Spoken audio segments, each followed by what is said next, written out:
오늘 본문은 이제 장례를 치르는 장면입니다. 이번 주에 우리 교회에 장례가 있었죠.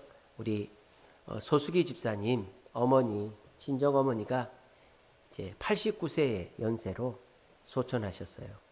그래서 남원까지 내려갔다 왔습니다.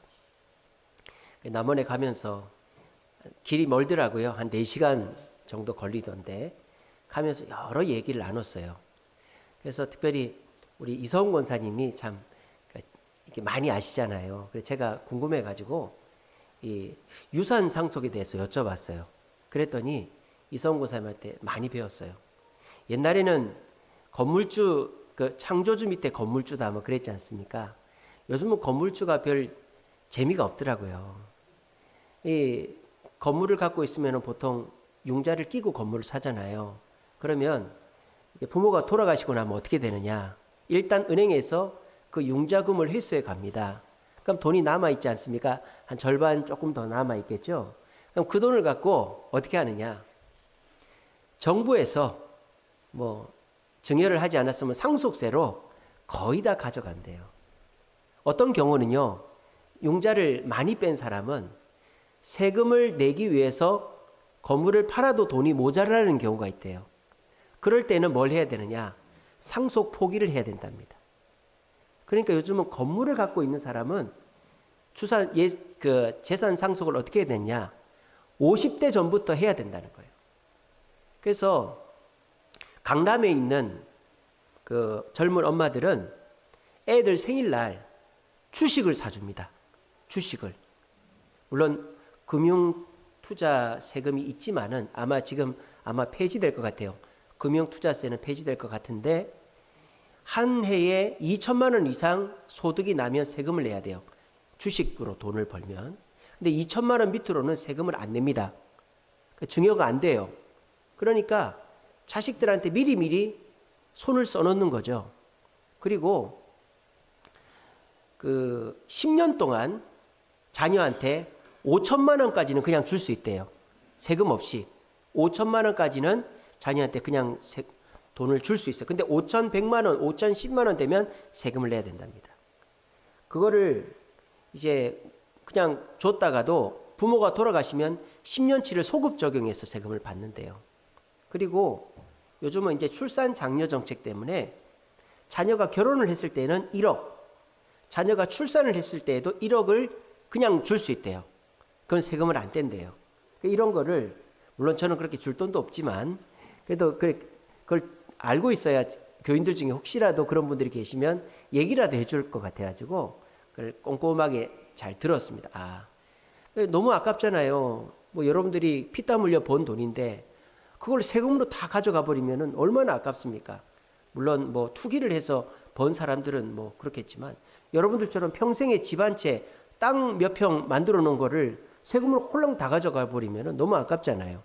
그래서 그런 거를 제가 좀 알고 교인들 중에 그렇게 손해보지 않게끔 해야 되겠다. 그래서 이제 결론은 뭐냐? 자녀들한테 이제 증여를 할 때 제일 좋은 거는 땅이다. 땅이 최고다. 왜냐? 건물은 건물세를 받는데 부가세를 받는데요. 땅은 부가세가 없대요. 증여를 해도. 그래서 우리 그 세금 10%나 되잖아요. 부가세가. 큰 돈이잖아요. 그래서 자녀들한테 물려주려면 건물을 사지 말고 땅을 사라. 그래서 땅을 물려주는 게 세금을 덜 주는 거다. 근데 건물을 샀다가 물려주려면 잘못하면은 은행에 빌린 돈 갖다 주고 세금 내고 나면 남는 돈이 하나도 없을 수도 있다. 뭐 그런 얘기를 배웠어요. 이처럼 사람이 이제 이 세상 떠날 때가 되면 이 주변을 정리를 해야 됩니다. 재산을 많이 갖고 있는 게 중요한 게 아니라 그걸 잘 쓰고 죽든지 아니면은 자녀들한테 잘 물려주든지 뭐가 하나를 잘 해놔야 되는데 그런 준비를 전혀 안 해놓고 60, 70 돼가지고 병들어서 돌아가시게 되면은 그냥 국가에다가 돈 다 그냥 줘버리는 그런 일이 벌어지게 되는 거예요. 우리가 이제 죽음이 가까우면 주변 정리를 하는데 나이 드신 분들이 이제 하는 것 중에 하나가 영정사진이죠. 이제 내가 젊었을 때 이쁜 또는 멋진 사진들을 준비를 해놔야 돼요. 참 장례식장에 가면 제일 먼저 보는 게 그 영정사진이잖아요. 그 이 모니터에다가 누구누구 집사, 누구누구 성도, 누구누구 씨 이렇게 해놓고 사진이 있는데, 제가 그 지난번에 김민경 집사님 장례식장에 갔더니 어떤 분은 영정사진을 준비를 안 해놓은 거예요. 그 어떻게 했는지 아십니까? 너무 흉측하더라고요. 합성을 시켜놨어요. 합성을. 어떤 여자분이신데 한복을 입고 계시고 얼굴만, 그것도 선명한 사진이 없어가지고 흐릿한 사진을 목 부분으로 합성을 시켜놓은 거예요. 그러니까 야, 너무 괴기스러울 정도로 보기가 싫더라고요. 그러니까 영정 사진도 딱 준비를 해놔야 되고, 또 무덤도 미리 준비를 해놔야죠. 그래야 자녀들이 고생을 안 해요. 옛날에는 장례 끝나고 이제 매장하러 가면 하루가 걸리잖아요. 땅을 포크레인으로 파야 되고, 자리를 잡아야 되고, 봉분을 만들어야 되고, 거기다가 잔디 심어야 되고, 하루가 해가 다 집니다. 그 이제 제가 그 소수기 집사님한테 물어봤어요. 어머니는 어디다 모십니까? 하니까 선산에 모신대요. 근데 선산에 매장을 하는 게 아니고 화장을 한 이 납골 그 항아리를 그 모신대요. 그러면은 뭐 그거나 똑같은 거 아닙니까? 했는데 그게 아니래요. 이미 이 봉분이 있대요. 가묘를 써놨대요. 가묘를. 그래서 어떻게 하느냐? 거기다가 이렇게 네모나게만 파가지고 그 항아리만 넣고 그거 이제 정리하면 끝이래요. 그러니까 엄청 간단하대요. 납골당에 모시는 거랑 똑같다고 그러더라고요. 그러니까 그 부모님들이 참 지혜로우신 거죠. 자녀들 고생 안 시키려고 그렇게 가묘를 만들어 놓고 거기에 네모나게 파서 이 항아리만 모실 수 있게끔 딱 했으니까 자녀들이 일을 덜 하는 거죠. 그리고 이제 묘비를 이렇게들 다 세워놓죠. 묘비에 보면은 이제 뒤에 자식들 이름도 다 써놓고 뭐 몇 월 며칠에 돌아가셨다, 누구누구 지묘 뭐 이렇게 쓰기도 하고, 집사 누구누구, 장로 누구누구 이렇게 이름을 씁니다. 근데 좀 이렇게 생각이 있으신 분들은 유언 같은 것도 쓰고 자기 좌우명도 쓰고 뭐 그렇게 하더라고요. 그러니까 나름대로 자기 죽음을 준비하지 않으면 이 준비가 허술하고 나중 가서 아쉬운 일들이 많은 것이죠. 그래서 우리 나이 드신 분들, 특별히 우리 예수 믿는 사람들은 죽음이 두렵지 않죠. 여러분들 죽음이 두렵습니까? 아니죠. 우리 권사님들, 우리 집사님들, 나이 드신 분들 아무도 두려워하시는 분도 없을 거예요. 근데 전에도 말씀드렸지만 전에 이정숙 권사님 모시던 90이 넘은 교수 하시던 분은 아무것도 못해요. 주는 밥만 먹고 누워만 있어요. 근데 이제 이정숙 권사님 물어봤어요. 어르신 어떻게 더 살고 싶으세요? 이제 죽어도 됩니까? 그랬더니 조금만 더 살았으면 좋겠네 그랬다는 거예요. 그러니까 사람 욕심이 그런 거예요. 그게 왜 그럴까요? 더 살고 싶은 게 아니라 죽는 게 두려운 거죠. 죽음에 대한 준비를 전혀 안 해놓은 거예요.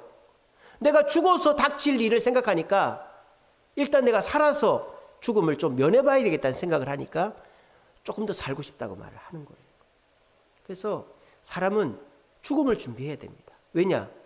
우리가 100년은 짧은 인생이에요. 우리가 죽어서 우리의 영혼이 없어지지가 않는데 그 영원한 인생을 준비하는 게 진짜 중요한 거 아니겠어요? 제가 지난번에 김민경 기사님 장례식장 가서도 그 설교했습니다만, 우리가 여행을 가면 그 여행지의 날씨나 환경에 맞춰서 짐을 싸지 여기서 입던 옷 그대로 입고 가면 안 되죠. 베트남 여행을 가는데 여기서 파카 입고 있다고 파카 입고 베트남 가면은 안 되는 거예요. 그러면 그 사람 쪄 죽는 거죠. 그런 것처럼 우리가 죽고 난 다음에 가는 저 세상, 천국을 준비를 해야지 영원토록 이 땅에 살 것처럼 생각한다든지 아무 준비 없으면 죽고 나서 당황스러운 것이 되는 것입니다. 우리는 준비를 해야 됩니다. 자, 그러면 우리가 죽음을 준비를 해야 되는데 이 세상 사람이나 믿는 사람이나 죽음을 준비해야 되는 이유가 뭘까요? 영정사진을 잘 준비하고 또 상조를 들고 잘 준비하고 또 내가 매장을 하던 납골당에 가던 그걸 잘 준비하고 또 묘비를 잘 준비하는 이유가 뭘까요? 그것은 죽은 사람이 좋게 기억되게 하기 위해서 하는 거예요. 어떤 호스피스 병동에서 근무하시는 어떤 분이 그 근무하시는 분들에게 질문을 했어요. 뭐가 제일 고통스러우세요? 질문을 했대요. 호스피스 병동에서. 그랬더니 이제 얘기를 하더랍니다. 처음에는 아프대요. 호스피스 병동이 대부분 이제 암 걸린 분들이잖아요. 그러니까 암이 얼마나 아픕니까? 몸 안에 병이 그 낫지도 않고. 그러니까 처음에는 아프대요. 근데 그 병원에서 몰핀을 주지 않습니까? 마약성 진통제를 주니까 아픔은 없어진대요. 근데 아픔이 없어지고 나니까 그 다음에 고통이 뭐냐? 후회가 밀려오더랍니다. 과거의 후회. 마누라랑 손잡고 여행 좀 다닐 걸. 애들하고 좀 더 시간을 보낼 걸. 내가 이 일 좀 마무리 지을 걸. 후회의 고통, 육체의 고통은 몰핀 맞으면 없어진대요. 내 머리는 멀쩡하니까 후회의 고통이 밀려오더랍니다. 세 번째 고통은 외로움의 고통이 밀려온대요. 내가 병원에 있을 때만 해도 자식들, 아는 지인들 찾아오고 전화하고 하다가 호스피스 병동에 들어가면 뚝 끊긴대요. 죽은 사람 취급을 한대요. 죽지 않았는데 정신은 멀쩡한데 귀는 열려 있는데 와가지고 재산 싸움이나 하고 말이지. 뭐 어디다 어떻게 장례를 치러 그런 얘기를 들으니까 외로움이 몰려오는 거예요. 내가 자식 잘못 키웠다. 내가 누구 도와줬는데 찾아오지도 않네. 외로움의 고통이 밀려온다는 거예요. 그리고 네 번째 고통이 뭐냐? 공포의 고통이 밀려온다. 공포의 고통. 무슨 공포입니까? 저 세상에 대한 공포가 밀려오는 거예요. 그때 가서 후회하는 거예요. 여러분들은 죽음 이후에 공포가 있습니까? 없습니까? 없죠? 저도 없습니다. 저도 지금 죽어도 됩니다. 물론 애들 때문에 좀 더 살고 싶습니다. 손자도 안아보고 싶고. 근데 전 지금 죽어도 괜찮아요. 뭐 해볼 거 다 해봤고, 뭐 자식들 넷이나 낳았고, 물론 마누라가 아쉽지만은 지금 죽어도 돼요. 전 저 세상에 대한 공포가 없어요. 저는 저 세상 가서 잘 살라고 목회하는 거거든요. 저는 저 세상에 대한 공포가 없는데 이 세상에서 자기 하고 싶은 대로 다 하던 사람은 저 세상에 공포가 있는 거예요. 그게 막 밀려온다는 거예요. 그리고 마지막 공포가 뭔지 아세요? 잊혀짐의 공포랍니다. 잊혀짐의 공포. 내가 잊혀지는 거에 대한 두려움이 제일 마지막에 온대요. 그래서요, 그 호스피스 병동에서 돌아가시는 분들한테 이 호스피스 이렇게 간호해 주시는 분들이 해주는 최고의 말이 뭔지 아세요? 잊지 않을게요. 할머니, 할아버지, 선생님, 교수님, 제가 기억할게. 그 말을 제일 고마워한답니다. 호스피스 병동에 누워있는 그 어르신들이. 그러니까 사람이 고통이라는 게요, 처음에는 몸이 아프고, 두 번째는 뭐 과거에 대한 후회가 되고, 세 번째는 찾아오는 사람이 없으니까 외롭고, 네 번째는 저 세상에 대한 공포가 있지만은 저 세상에 대한 공포보다도 더 큰 공포가 뭐예요? 잊혀지는 공포라는 거예요. 아무도 나를 기억하지 않으면 어떡하지? 이 공포를 가진 거예요. 여러분, 사람은 언제 완성이 될까요? 살아서 돈 많이 벌고 권력 얻고 대기업 회장 되면 완성이 될까요? 아닙니다. 대통령도 탄핵당하고 대기업 회장도 쫓겨나는 판국이에요. 이 세상에서 완벽한 사람은 없어요. 이 세상에서 사기꾼 소리를 듣던 사람도 죽고 난 다음에 좋은 사람이라는 소리도 들을 수 있고요. 살아생전에는 위인이라고 했던 사람인데 죽어가지고 사기꾼 되는 사람도 있어요. 그러니까 내가 어떤 존재이냐는 살았을 때 평가받는 게 아니에요. 최소한 50년은 지나봐야 되는 거예요. 그래서 하이데거라는 철학자는 뭐랬냐? 죽음은 존재의 완성이다, 그렇게 얘기했어요. 사람이 죽어봐야 이 사람이 좋은 사람인지 나쁜 사람인지가 판명이 난다, 이 말이에요.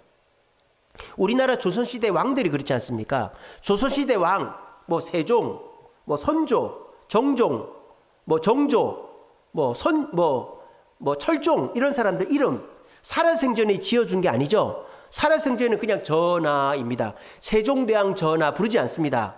정조대왕 전하 부르지 않습니다. 그냥 전하 이렇게 합니다. 그러면 그 이름은 언제 지어집니까? 죽고 난 다음에 신하들이 지어주는 거예요. 이성계는 나라를 열었기 때문에 태조라는 이름을 지어준 거예요. 그런 식으로 왕의 이름도 죽고 난 다음에 그 왕을 잊지 않게 하기 위해서 후손들이 지어준다, 이 말이에요. 그러니까 우리가 살아생전에 어떤 사람이고 내가 잘 나갈 때 사람들이 나한테 어떻게 했는가가 중요한 게 아니고 내가 잘 못됐을 때, 죽었을 때 나를 기억해 주는 자가 있는가, 또 내가 어떻게 평가받는가가 중요하다는 거예요. 아프리카의 어떤 부족은요, 시간에 대한 단어가 여러 개가 있대요. 우리도 그렇지 않습니까? 우리 시간이라는 단어 여러 개 있잖아요. 시간, 새벽, 오전, 오후, 저녁, 밤, 뭐 이런 거 다 시간에 대한 아주 세부적인 단어들이죠.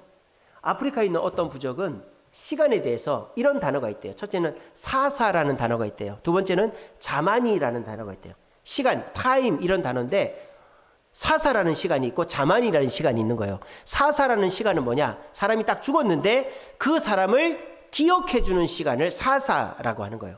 그러니까 어떤 사람이 죽어서도 기억되면 그 사람은 사사의 시간 안에 머물고 있다 그렇게 보는 거예요.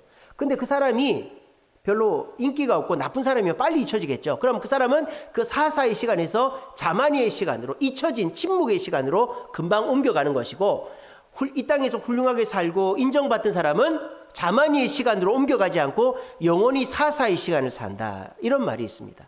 그러니까 사람이라는 것이 어떤 시간대에 머문가 하는 것도 내가 기억에 남는 사람인가 아닌가 하는 거예요. 여러분들은 누군가의 기억에 남을 만한 사람들입니까? 저는요 이렇게 생각합니다. 여러분들이 세상에서 기억될 만한 사람은 아니죠. 저도 그렇습니다. 저도 제가 어떤 사람이라고 세상에서 저를 기억해 주겠습니까? 제가 죽었다고 조선일보의 부고란에 한 줄이라도 나겠어요? 저는 그런 사람은 아니에요. 근데 저는 이런 기대감은 있습니다. 이 주세움교회를 개척했고 이 주세움교회를 우리 장로님과 함께 우리 성도들과 함께 건축했고 다른데 눈치 주지 않고 다른데 신경 팔지 않고 이 주세움교회에서 30년 사역하고 은퇴한 목사 박희재로 저는 기억되고 싶습니다. 그러면 우리 교회는 저를 기억해 주지 않겠어요? 우리 교회 역사에는 제 초대 당회장 개척 목사로 기록되어 있지 않겠어요? 저는 그거 하나면 족하다 그렇게 생각합니다. 그리고 오늘 여기 계신 분들도 마찬가지입니다. 제가 누누이 말씀드리지만 저는 이제 교회가 이제 좀 더 확장이 되고 나면 제가 지금 창고 같은데 목양실이 있지 않습니까? 그러면 이제 거기 안 있고 좀 방을 하나 할 거예요. 3층 이제 나가고 나면. 그러면 이제 목양실을 꾸미면 제가 제일 먼저 할 게 뭐냐? 벽에다가 우리 목사님 1대, 2대, 3대 또 우리 장로님들 또 우리 권사님들 사진을 쫙 붙여놓을 거예요. 그리고 그 밑에다가 한 줄평 1대 장로, 2대 장로 무슨 일 했음 그거 다 붙여놓을 거예요. 그렇게 하고 뭘 할 거냐? 자녀들이 그 부모 생신이라든지 또 부모의 어떤 기념회에 될 때 그 방에 꼭 와서 보게끔 그렇게 하고 우리 교회가 그렇게 교회를 위해 중직자로 헌신하신 분들을 기억하게 할 것입니다. 여러분, 사람한테 제일 비참한 거는 죽었는데도 아무도 찾아보지 않는 그런 사람이 제일 비참한 거예요. 일본에요, 어떤 사람이 택시 운전을 했어요. 택시 운전을 하다가 이 몸이 아파가지고 당뇨가 오고 피곤해가지고 택시 운전을 그만둬 버렸어요. 그게 수입이 없는 거예요. 자, 일본에는 우리나라 같은 생활보호 대상자라는 제도가 있을까요, 없을까요? 있습니다. 근데 우리나라는 생활보호 대상자를 선정하고 이렇게 이렇게 보호하고 베푸는 데에 인색하지가 않아요. 웬만하면 그냥 다 해줍니다. 근데 일본은요 엄청 깐깐한 거예요. 그래서 어떤 사람이 이제 택시 운전도 못하고 수입이 없으니까 몸도 아프고 하니까 우리로 말하면 동사무소에 간 거예요. 갔더니 당신이 일을 못할 정도의 상황이라는 것을 증명해내라는 거예요. 아니 지금 몸이 아파 죽겠는데 그래가지고 이 사람이 하는 수 없이 병원에 가서 진단서 다 떼고 직장에 가서 소견서 다 받고 서류를 다 만들어가지고 그 동사무소에 딱 가서 냈답니다. 그러니까 뭐란지 압니까? 제가 유튜브로 봤는데 당신의 몸이 좋아지면 이 지원은 끝납니다. 이렇게 딱 된 거예요. 그래가지고 이 사람이 알겠습니다 하고 고맙습니다 하고 이제 돈을 탔어요. 근데 어느 날 돈이 안 나오는 거예요. 그래서 전화를 하니까 뭐란지 압니까? 동사무소 직원이 병원에 갔더니 이분의 당뇨가 좋아져서 일을 할 수 있기 때문에 더 이상 돈을 안 주기로 했습니다. 이러는 거예요. 황당한 거죠. 그래서 이분이 또 사정을 해가지고 돈을 또 받게 됐어요. 근데 이분이 집에 냉장고가 없었대요.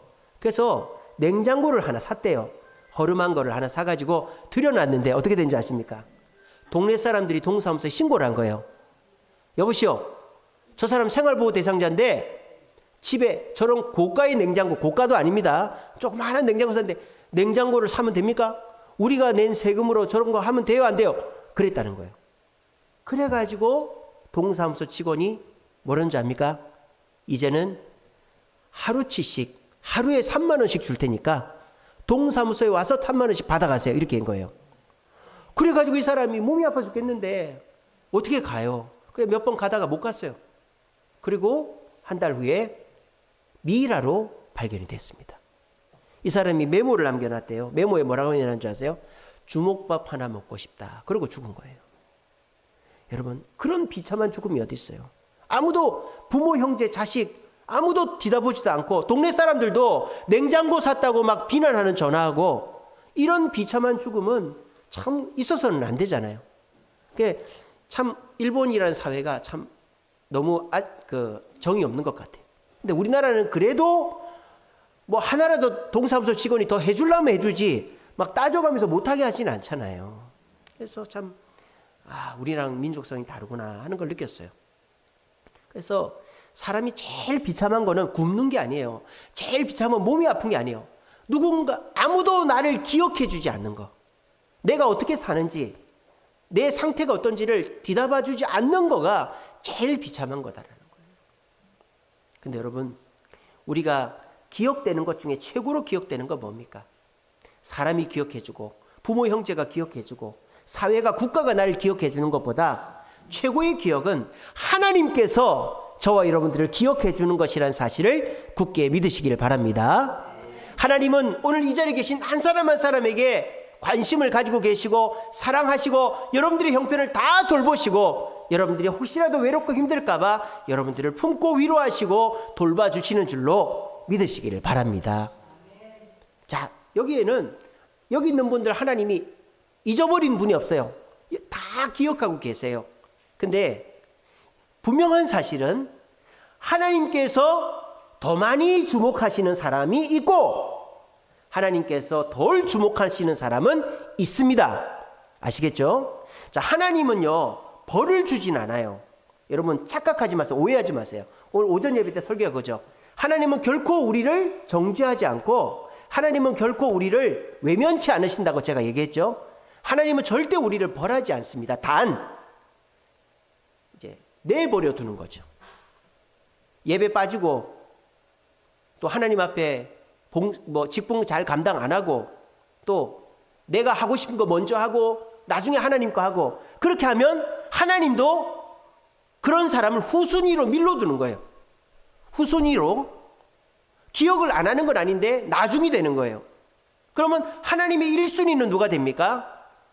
예배에 빠지지 않고 직분 사랑하고 하나님께 먼저 드리는 자가 하나님의 기억의 1순위가 되는 줄로 믿으시기를 바랍니다. 그래서 오늘 이 자리에 계신 모든 분들은 하나님의 1순위가 되기를 바라요. 하나님은 다 기억하지만 나중에 기억되는 사람 말고 제일 먼저 기억하고 제일 먼저 돌봐주는 그런 하나님이 최고로 기억하시는 사람이 되기를 바라고 그렇게 하려면 우리가 어떻게 해야 되는가 하는 것이 오늘 말씀에 기록이 되어 있습니다. 오늘 말씀은 아브라함의 아내 사라가 127세에 죽었어요. 127세에 죽었으니까 이제 장례를 치러야 되잖아요. 요즘처럼 뭐 화장을 하지 않고 매장을 그때도 했습니다. 우리처럼 땅에다 묻는 게 아니라 그때 이제 중동 지역은 이제 굴에다가 그냥 시신을 싸서 이제 눕혀 놓는 거예요. 그러면 이제 자연적으로 시체가 부패가 되고 뼈만 남겠죠. 그러면 한 몇 년 지나서 그 뼈를 모아 가지고 항아리 속에 담아두는 거예요. 그래서 가족 묘지가 있는 거예요. 동굴이 있는 거예요. 그래서 누가 돌아가시면 거기다가 시체를 모셔다 놓고 얼마 지나면은 그 뼈를 추려가지고 항아리에 담아서 놓고 그래 가족 묘에 가면 항아리가 많죠. 가족 묘에 가면 그런 식으로 우리나라처럼 땅 속에 묻는 게 아니라 그렇게 했습니다. 자, 그런데 이제 아브라함도 그렇게 하려고 아내를 이제 장례를 치르려는 거예요. 근데 아브라함이 가나안 땅에 갔지만 공식적으로 자기 소유의 땅이 없는 거예요. 그래서 어떤 그 땅 주인한테 가가지고 여기 막벨라 굴과 밭을 나한테 파시오 그렇게 한 거예요. 근데 처음에는 그 주인이 아유 어르신 그냥 여기 쓰세요 그랬단 말이에요. 근데 아브라함이 그걸 거절합니다. 왜? 그냥 쓰는 거는 나중에 마음 바뀌면 어떻게 될지 모르잖아요. 그래서 내가 사겠소. 그리고 얼마를 줬느냐? 은 400세겔을 줬습니다. 지금의 돈으로 말하면 한 2억 정도. 그러니까 은을 키로로 따지면 한 2억 정도 되는 돈이래요. 그러니까 시세로 환산하면 뭐 몇백억 되겠죠. 근데 그 은 400세겔은 오늘날 은 시세로 하면 2억 정도 되는 돈입니다. 그러니까 작은 돈은 아니죠. 큰 돈입니다. 그 돈을 주고 거기를 샀어요. 사서 장례를 치렀습니다. 자, 이렇게까지 한 이유가 있겠죠. 아브라함은 왜 그냥 쓰라고 하는데 그 큰 돈을 들여서 막벨라 굴을 사가지고 아내를 장례를 치렀을까? 아내를 사랑해서, 아내가 고마워서 그렇게 했기도 했겠지만은 단순히 그 이유만이 아니다라는 거예요. 아브라함이 막벨라 굴을 사서 장례를 치른 이유는 세 가지입니다. 첫째는요, 그 막벨라 굴은 축복의 씨앗이기 때문입니다. 축복의 씨앗. 이게 무슨 말이냐? 아브라함은 하나님께 약속을 받았죠. 어떤 약속을 받았습니까? 가나안 땅을 너와 너의 자손들에게 주겠다라고 약속을 하셨어요. 근데 지금 아내가 먼저 죽고 자기도 이제 나이가 많아 죽을 때가 됐고 이삭이 있는데 자기 소유의 땅이 있어요, 없어요? 자기 소유의 땅이 있어요, 없어요? 없어요. 양, 염소 이런 거는 많아요.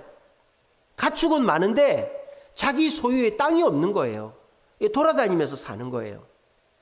어느 지역에 머물러 살아도 그게 자기 땅이 아니에요. 나가라면 나가야 돼요. 그런데 이 아브라함이 지금 처음으로 문서상으로 공식적으로 가나안 땅 내에 자기 소유의 땅을 사는 겁니다. 그래서 오늘 우리 말씀에 뭐라고 했습니까? 아브라함이 그 땅을 사서 그 아브라함에게 소유로 확정이 됐다고 그랬죠.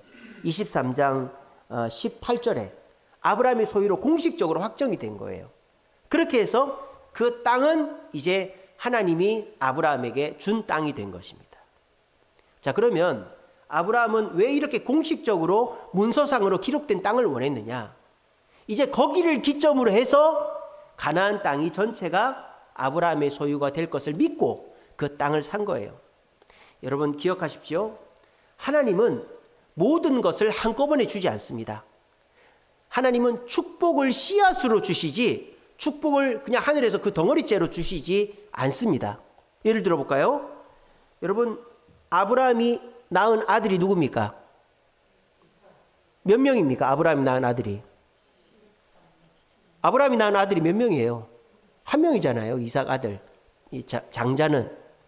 근데요, 하나님은 뭐라고 그랬습니까? 아브라함에게 별과 같이 많은 자식을 주겠다 그랬잖아요. 근데 실질적으로 하나님이 주신 자녀는 이삭 한 명이죠. 그 이삭이 뭐예요? 축복의 씨앗이다 이 말이에요. 하나님이 주신 이삭을 받아가지고 감사하고 이삭을 말씀으로 잘 키우면 그 이삭이 수많은 민족이 되게 되는 거예요. 그래서 아브라함이 믿음으로 이삭을 잘 키웠더니 현재 수많은 민족, 열방의 아버지가 아브라함이 됐지 않습니까? 또 여러분 하나님의 약속, 말씀을 생각해 보세요. 말씀을 지키면 복을 받죠. 근데 말씀 자체가 복입니까? 이 말씀 자체가 복입니까? 이거 어렵죠. 어렵고 또 복잡하고 지키려면 힘듭니다. 그런데 이 말씀은 축복의 씨앗이다라는 거죠. 말씀을 지키는 사람은 세상의 어떤 뭐 법칙이나 뭐 노력과 비교할 수 없는 축복을 받게 돼 있다라는 뜻입니다. 그 다음에 하나님은 우리에게 누르고 흔들어 넘치도록 응답해 주신다 그랬어요. 근데 그 응답을 한꺼번에 주시는 게 아니라 뭐를 하라고 그랬습니까? 뭐를 하라고 그랬습니까? 기도라는 씨앗을 심으면 응답이라는 큰 게 열린다라는 거예요. 여러분 기억하십시오. 하나님은 한꺼번에 주는 분이 아니에요.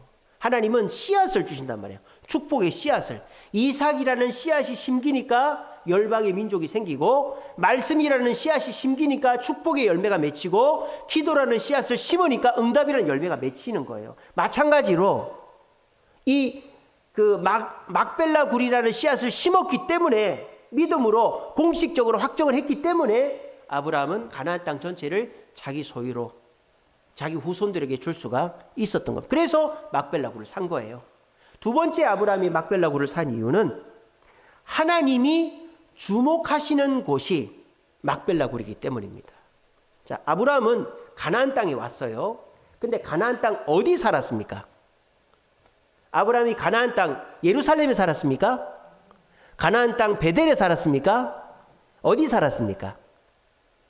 헤브론에 살았습니다. 헤브론. 언제서부터? 롯과 헤어지면서부터. 롯은 소알 땅으로 가서 점점 물질이 좋아하는 곳으로 가다가 소돔성까지 들어갔다고 제가 저번에 설교했죠. 근데 아브라함은 하나님이 시키는 대로 움직였는데 가보니까 거기가 헤브론이었어요. 헤브론. 근데 그 헤브론 땅은 그 이후로도 이삭도 헤브론에 살고 야곱도 헤브론에 살고 다윗도 나라를 헤브론에서 처음 시작했어요. 그러니까 이 헤브론은 공식적으로 가나안 땅 그 넓은 땅 중에서 첫 번째로 정착하고 시작한 곳이 헤브론이라는 거예요. 막벨라굴은 어디 있을까요? 바로 그 헤브론에 있습니다. 그래서 하나님이 주목하시는 곳이 그 넓은 가나안 땅에서 갈릴리도 아니고 가나도 아니고 가버나움도 아니고 예루살렘도 아니고 여리고도 아니고 바로 헤브론이었다라는 거예요. 그래서 그 헤브론에 막벨라굴을 사서 하나님이 계속 이스라엘 민족을 주목하시기를 원하는 마음으로 막벨라굴을 샀다라는 것입니다. 여러분, 우리가 하나님은 어디에나 계시죠? 하나님은 교회만 계신 게 아니죠? 하나님은 우리 집에도 계시고 내 마음에도 계시고 직장에도 계시고 남극에도 계시고 북극에도 계시고 어디에나 계십니다. 그런데 왜 우리가 꼭 이 교회에 와서 예배 드려야 될까요? 하나님 어디에나 계시는데 집에서 온라인 예배 드리고 휴가 가가지고 유튜브로 예배 드리고 이러면 되잖아요. 왜 꼭 여기 와서 예배 드려야 될까요? 여러분들은 하나님과 약속하기를 주세움교회 11시 예배에 나오기를 약속이 되어 있기 때문이에요. 여러분, 우리가 사람을 연락을 주고받는 방법은 여러 가지가 있죠. 전화로 해도 되고요. 카톡으로 해도 됩니다. 근데 우리가 중요한 결정을 하거나 부탁을 할 때 전화를 하고 카톡을 합니까? 그러면 일이 틀어질 확률이 높죠. 그럴 때는 꼭 사람을 만나는 거죠. 그것도 어디서? 약속된 장소에서 만나는 거죠. 이제 그 사람이 좋아할 만한 식당이라든지 커피숍이라든지 그런 데 불러다가 얼굴을 대고 얘기하면 안 될 일도 되게 되는 것이죠. 어디서나 사람은 만날 수 있지만 중요한 일이 있을 때는 약속된 장소에서 만나야 되는 거예요. 마찬가지입니다. 아브라함이 어디에나 하나님이 계시지만 이집트에도 계시고 뭐 하란에도 계시고 다 계시지만 왜 헤브론 땅에 막벨라굴을 샀느냐? 하나님과 만나는 약속된 장소가 바로 그 헤브론이었기 때문입니다. 그래서 은 400세겔 2억이나 주고 막벨라굴을 산 거예요. 그리고 마지막으로 아브라함이 왜 막벨라굴을 샀느냐? 그곳에서 하나님과 후손들의 기억이 만나기 때문입니다. 자, 이 막벨라굴에는 누가 묻혔을까요? 일단 사라가 묻혔습니다. 그리고 얼마 후에 누가 묻혔을까요? 사라의 남편인 아브라함이 묻혔겠죠. 그리고 난 다음에 또 누가 묻혔을까요? 그렇죠. 아브라함의 아들인 이삭이 묻히고 이삭의 부인이 누구예요? 리브가가 묻혔죠. 자, 그 다음에 이삭의 아들이 그 에서와 야곱이 있습니다. 그 중에서 누가 묻혔죠? 야곱이 묻혔죠. 또 이 야곱의 부인이 4명이 있습니다. 뭐 비라, 실바, 레아, 라엘 이렇게 있습니다. 자, 그런데 그 야곱이 제일 사랑한 여자는 누구였죠? 라헬이었죠. 근데 야곱과 함께 묻힌 여자는 레아였다. 본처였다라는 거예요. 그래서 총 6명이 묻혔어요. 6명. 목사님, 창세기에 보면 요셉이 자기 시체를 뼈를 추려가지고 가나안 땅으로 가져가라 그랬잖아요. 요셉은 막벨라굴에 안 묻혔나요? 요셉은 막벨라굴에 묻히지 않았어요. 요셉은 세겜에 묻혔어요. 세겜이라는 곳에. 그래서 지금도 요셉의 묘가 세겜에 있습니다. 그래서 딱 6명만 묻혔어요. 6명. 그래서 4대 족장이라고 하는데 요셉 빼고는 다 거기 묻혔어요. 그럼 거기에 그 아브라함, 이삭, 야곱과 그의 부인들이 묻힌 이유가 뭡니까? 그러면 하나님도 그곳을 주목하시지만 때 되면 누가 찾아와요? 자식들이 찾아온단 말이에요. 자식들이 그 막벨라 굴을 보면서 무슨 생각을 하겠어요? 하나님을 생각하는 거죠. 우리 아버지가, 우리 할아버지가, 우리 증조 할아버지가 이 묘를 산 이유가 뭐냐? 하나님께서 가나안 땅을 우리에게 주셨지만 문서상으로 공식적으로 우리의 땅이 없었는데, 지금은 우리 땅이지만, 여호수아가 점령하고 본인들의 땅이 됐지만, 근데 없었는데 우리 아브라함 증조 할아버지가, 우리 뭐 고조 할아버지가 이 땅을 돈을 주고 샀기 때문에 우리가 이 땅의 소유권이 있는 거야. 그거를 주신 분이 하나님이야. 하나님의 기억과 후손들의 기억이 만나는 것이 바로 막벨라 굴이 되었다라는 것입니다. 그래서 아브라함이 뭐 초기 투자비로 2억이나 들여갖고 그 비싼 돈으로 그 막벨라 굴을 산 것이, 이유가 뭐냐? 하나님도 막벨라 굴을 주목하시지만 후손들이 그 막벨라 굴에 정기적으로 찾아와 가지고 하나님을 기억하고 그 조상들을 기억하게 하기 위해서 거기를 그 큰 돈을 주고 사게 했다라는 것입니다. 그래서 아브라함이 막벨라 굴을 산 것은 기억 때문에 그렇게 한 거예요. 기억 때문에. 이 땅이 내 아브라함과 나의 후손들의 땅이라는 것을 그 가나안 땅 사람들에게 기억되게 하고, 하나님께서 헤브론 땅 막벨라 굴에 있는 이제 거기서 시작한 아브라함의 후손들을 기억하게 하고, 후손들이 그 막벨라 굴에 찾아올 때마다 하나님과 조상들을 기억하게 하려고 막벨라 굴을 돈을 주고 샀다라는 것입니다. 저는 그 막벨라 굴과 같은 역할을 하는 곳이 바로 이 주세움 교회라고 생각합니다. 우리가 뭐 식당도, 뭐 식당이 좀 많습니까? 우리나라에 수만 개가 있죠. 근데 우리가 차를 타고 몇 시간을 해서 가는 식당도 있어요. 그거 왜 그렇습니까? 그 음식이 내 입에 맞고 맛있으니까 가는 거죠. 어떤 분들이 그렇게 얘기합니다. 근처 교회 가면 되지, 왜 꼭 1시간이나 차를 타고 가고 뭐 그렇게 힘들어서 그 교회까지 가냐? 우리 근처에 크고 좋은 교회 있는데. 하나님께서 나와 약속하신 곳이 주세움 교회이기 때문입니다. 저도 제가 뭐 어디서 부르면 갈 수도 있겠죠.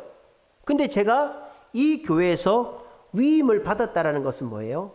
하나님이 나를 이 주세움 교회 목사로 못을 딱 박았다라는 거죠. 그래서 저는 다른 데 불러도 못 가는 거죠.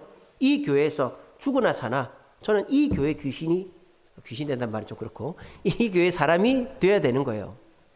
그러니까 우리가, 하나님이 우리를 기억하시고 우리 후손들이 우리를 기억하게 하려면 이 주세움 교회가 그 매개 역할을 한다라는 것입니다. 저도 뭐 우리 교회가 좀 힘들다고, 또 다른 교회에서 뭐 더 좋은 조건이 있다고 이 교회 저 교회 옮겨 다니면 저를 어떻게 기억을 하겠어요?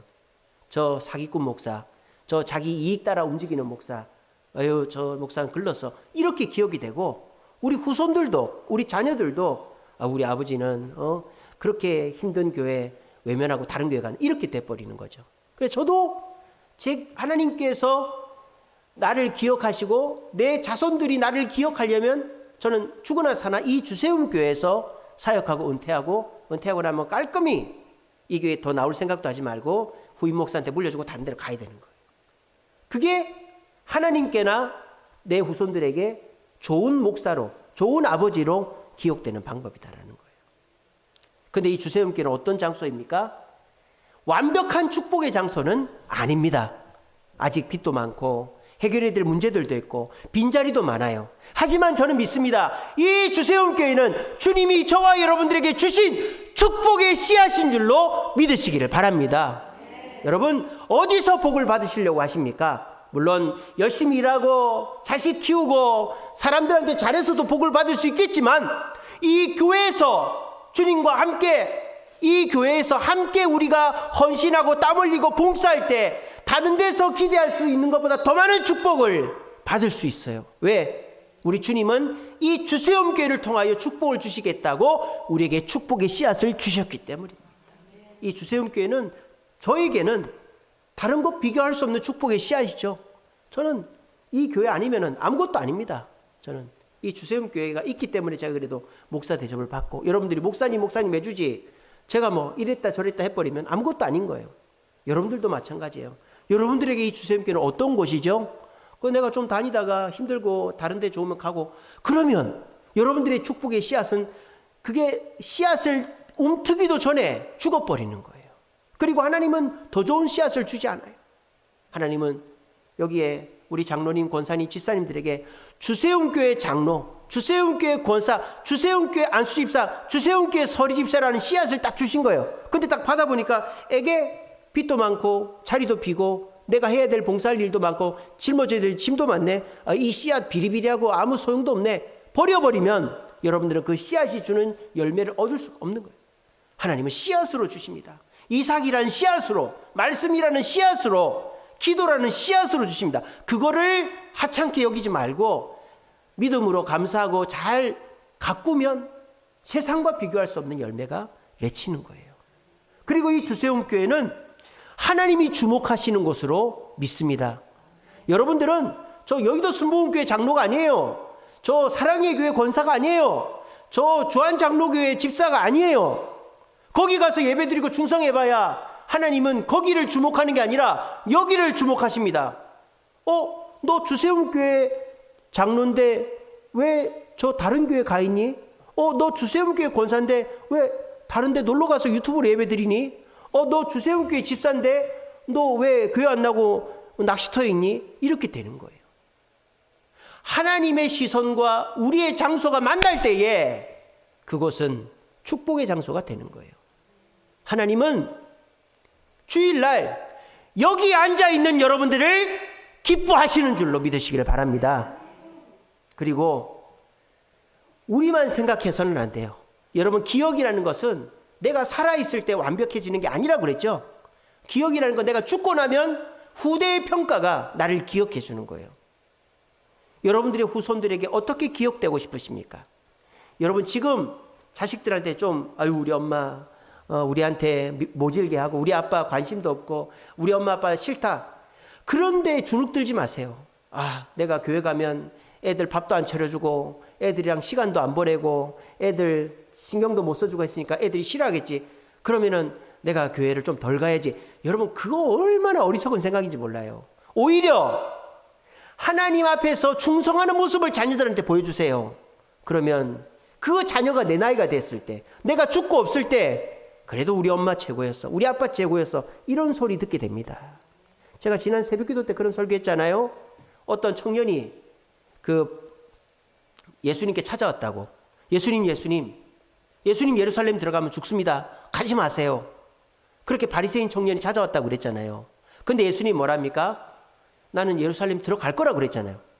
그 모습을 본 그 바리새인 청년은 어떻게 됐을까요? 예수님이 그 얘기를 듣고 그래, 내가 다음에 가야 되겠다, 도망가야 되겠다, 그러면 그럴 줄 알았다, 이렇게 되겠죠. 근데 자기 사명을 위해서 목숨을 거는 모습은 사람을 변화시키는 거예요. 여러분 주변에 자녀가, 부모, 형제가, 지인이 아무리 교회 오라 그래도 안 오고 교회 왔다가도 안 나오고 그렇게 변화가 안 됩니까? 여러분들이 분명한 모습을 보여주십시오. 사명자의 모습을 보여주십시오. 흔들림 없는 모습을 보여줘 보십시오. 여러분의 지인이나 자녀 반드시 변화되게 될 것입니다. 한순간이에요. 순식간에 변합니다. 여러분 조급해하지 마세요. 두려워하지 마세요. 한순간에 변합니다. 여러분들 자녀가 어느 순간에 바뀔지 몰라요. 여러분들 죽고 난 이후에라도 하나님은 반드시 바꿔주십니다. 어떻게 하면? 내가 내 자리를 지키면. 그리고 우리 자녀들이 어떻게 기억할까요? 우리 자녀들이 내가 돈을 얼마나 벌어야 돈 많이 번 아빠를 기억해 주겠습니까? 여러분들이 얼마나 똑똑해져야 똑똑한 우리 아빠를 기억해 주겠습니까? 여러분들이 얼마나 훌륭해야 훌륭한 우리 엄마를 기억해 주겠습니까? 그거는 힘든 일이에요. 내가 세상적 기준에서 뭔가 대단해서 기억에 남는 건 힘들어요. 그냥 대충 살면 죽고 바쁘면 잊혀지는 거예요. 요즘 제사도 안 지내잖아요. 잊혀지는 거예요. 근데 저는 정말 분명하게 말씀드립니다. 주세움교회를 위하여 헌신하고 자리를 지킨 자, 교회가 여러분들을 기억해 줄 것이고, 제가 물러난 이후에도 제 후대 목사에게도 얘기해서 우리 교회 1대 장로, 2대 장로, 3대 장로, 우리 교회 1기 권사, 2기 권사, 3기 권사, 우리 교회 1기 안수집사, 2기 안수집사, 3기 안수집사, 이 사람들을 기억해 주게 자녀들을 가르치라고 제가 할 것입니다. 그럼 우리 자녀들은 다른 데서 여러분들을 기억하지 못해도 교회 오고 여러분들이 뭔가 생일이 되고 기념일이 되면 당회실 둘러보면서 우리 아빠 저기 있네, 우리 엄마 저기 있네, 아 우리 아빠 저런 일 했지, 우리 엄마 저런 일 했지 기억하게 될 것입니다. 그리고 자손들도 데려가서 너희 할아버지 저기 있다, 너희 할머니 저기 있다, 이런 기억. 저는 대통령 된 것보다, 대통령 돼서 탄핵당하고 회장하다가 쫄딱 망하고 그렇게 기억되는 것보다 주님의 몸된 교회를 섬겨서 사진 걸리고 후손들이 와서 우리 엄마, 우리 할아버지, 우리 할머니 훌륭한 분이다라고 기억되는 것이 저는 더 소중하다고 생각합니다. 그 모든 매개의 매개체가 바로 이 주세움 교회다라는 것입니다. 아브라함이 은 400세겔 2억이라는 돈을 주고 막벨라구를 산 것처럼 저와 여러분들이 정말 진액을 짜봤자 헌금하고 또 건축 헌금하고 지금도 특별 작정 헌금하고 해서 정말 11조하고 이렇게 해서 이 교회를 지금 지켜나가고 있어요, 여러분들이. 근데 여러분 정말 금방입니다. 올해 우리 큰일 했잖아요. 올해 우리가 소유권이 무궁화 신탁으로 넘어가 있었는데 우리 중직자들이 3천만 원 모아서 헌금해서 그거 찾아왔잖아요. 이거 큰일 하신 겁니다, 이거. 내년에 또 어떤 일이 일어날지 몰라요. 금리가 내려가고 또 우리가 은행을 갈아타면 또 계속해서 이 건물값은 올라갑니다. 그리고 교회는 점점 부흥하게 되어 있어요. 그럼 여러분 몇 년 동안 이제 몇 년만 힘들고 나면요, 앞으로 이 주세움 교회는 여러분들에게 자랑이 되고 기쁨이 되어지게 될 것입니다. 그리고 이 주세움께 헌신한 것이 너무나 내가 잘했다라고 판단되게 되어질 것입니다. 아브라함이 막벨라구를 샀듯이 우리는 이 주세움 교회를 위해서 헌신했습니다. 하나님이 기억하고 계십니다. 그리고 우리 자녀들이 기억할 것입니다. 이거면 족한 거 아니겠어요?